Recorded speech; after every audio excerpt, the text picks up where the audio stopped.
dhulka magaalada iyada waa ku tumasho sharciga uun dhibaatada ugu weyn jirta iyadoo loo hogaansamayn iyo musuqmaasuq qof musuq u socda oo qof kala dulmiyaya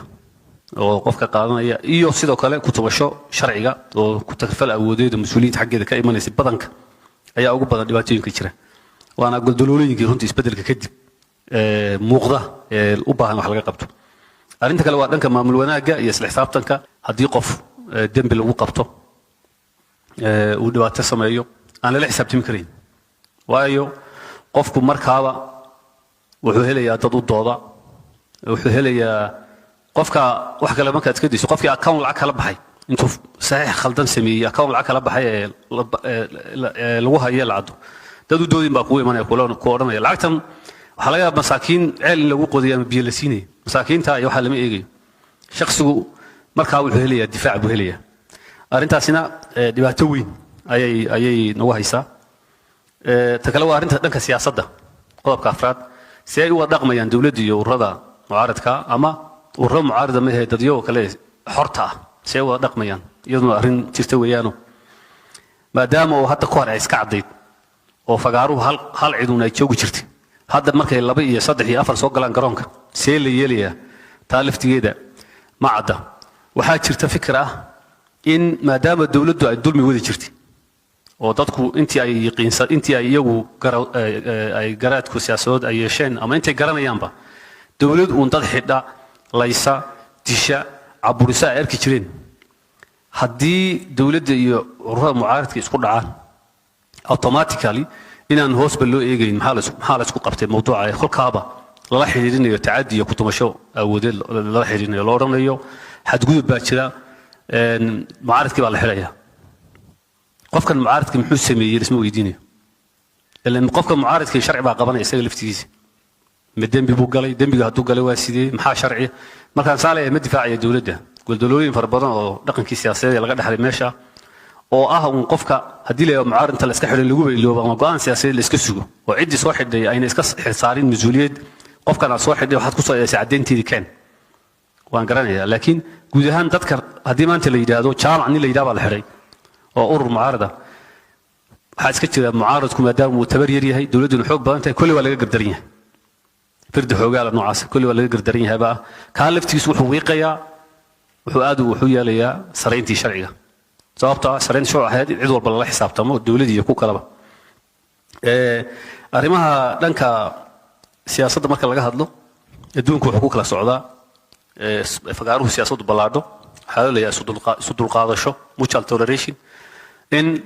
waxa annagu aanu sheegayno cid ka cadhaysan baa jirto maanta dhegaysanaysa oon la fiicinayn oo la qurux badnayn laakiin waa in u dulqaataan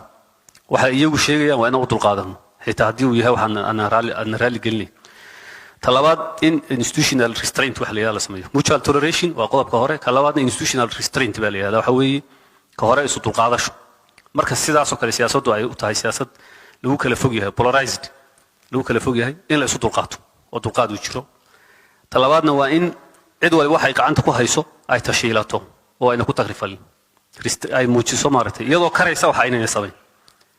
sharcigu saama dhigayo laakiin unwritten rules ka leeyahay qofku isagoo samayn kara inuu la samayn talan oo waxa qabanaya uu jiro oo ah waxaan haddii aan sameeyo waxa guud baa xumaanaya oo naga burburaya in la yiraahdo ayaa loo baahan sabab talan baa madaxweynuhu awoodo uu leeyahay baa jira duqa magaaladu awood uu leeyahay baa jira wasiirka cadaaladdu awood uu leeyahay baa jira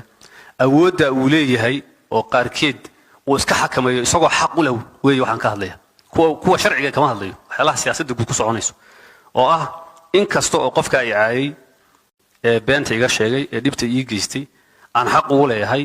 inaan sharciga horgeeyo haddana inaan saa yeelaa waxay abuuri kartaa fikir ah xagga bulshada in dadka awoodda leeyahay ay dadka kale ku tumanayaan saa daraaddeed aan iska daayo aan iska badaayo xaq baan u leeyahay awood baan u leeyahay qofkii sharci diidaya ma jiro inaan la xisaabtamo laakiin aan iska daayo in la yiraahdo restraint la muujiyo waxyaalaha siyaasaduhu ku kala socdaan adduunka weeyaan marka guud ahaan saraynta sharciga waxaan rajaynayaa inaad dood fiican ka yeelan doontaan waxyaalahan ka hadlay oo dhan mas'uuliyadda dawladda saaran tahay wax laga qabto waa la oran karaa dabcan mas'uuliyadda dawladda saaran tahay laakiin mar walba xaaladeeda la eegaa 3 sano annagu stability-ga deganaanshaha deegaanka ayaan xoog saaraynay iyo wada socodka bulshada marka xoogaa dhanka isla xisaabtankii goldolooyin baa ka jiray sababta islaanshihii bulshada oo hoos u hooseeya awgeed haddii sharcigu su yahay loo qaadi lahaa dad badan baa la xidhi lahaa dhanka maamul wanaagga ama maamulka dhankiisa mas-uuliyiin kolkay dhibaato geystaan shaqada laga qaadayo oo iska taga la odhanayo oo aan lala xisaabtamayn iyo lafteedu waxyaalo iyaduna jira oo dhibaatooyin way haddaan sidan looga wada hadlinna lama saxayo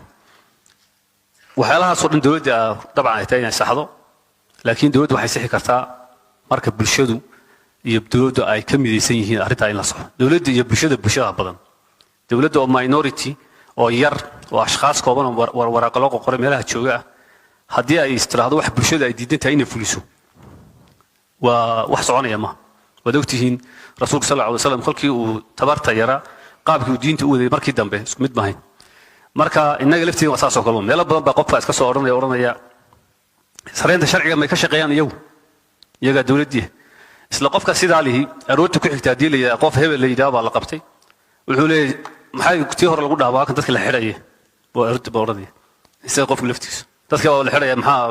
xidhiga soo noqday baa oranaya marka xanuunadii dadka haystay iyo xadhigii iyo tacdiidin la ilowsiyo oo muddo ay ka nastaan qorshihii loo qaatay dhinac kale wuxuu ka keenay habacsanaan xaggii nidaamkii sharciga taas hadda kadib waxyaalaha inoo yaala ka mid tahay hadda kadib waxyaalaha inoo yaala sareynta sharciga in la adkeeyo haddaan la adkeeyna burbur baa imanaya dowladda yani sareynta sharciga way jirin burbur baa imanaya marka kaalinta ugu weyn waxaa ka qaadanaysa dowladda laakiin oday dhaqameedka oo kuwa farta lagu godayo u badan maadaama oo inkastoo bias ay noqonayso idinka keliya ayna ahayn oo siyaasiyiinta iyo hooyooyinka iyo gabdhaha iyo wiilasha iyo cid waliba ay qayb ka yihiin dhaqanka khariban ah in aan la isla xisaabtaminta oo dulmaha loo doodo qof walba qofkii saameyn kara loo dirayo haddana inaan go'aan ka wada qaadano in arrimaha saxno waa muhiim haddii waxyaalaha aan saxno isku dhacyada qabiilku way yaraanayaan isiriyashada iyo sixirka siyaasiyiintu way yaraanayaan iyo isku ku tarfasha awood way yaraanaysaa arrimaha dhulka ee magaalooyinka gaar ahaan aad looga dhawaaqayo way yaraanayaan way hagaagayaan dhanka maamulka adeeg bixinta iyo waxyaalaha goldolooyinka jiray cadaalad falka gaar ahaan dhinaca nidaamka iibka oo kale iyo qandaraasyada iyo waxyaalaha hadda dadku cabanayaan ay kana cabanayaan haddana in la saxayna ogoleyn dhinac laga sheego muxuu ahaa intaba waa la hagaajin karaa waan isleeyahay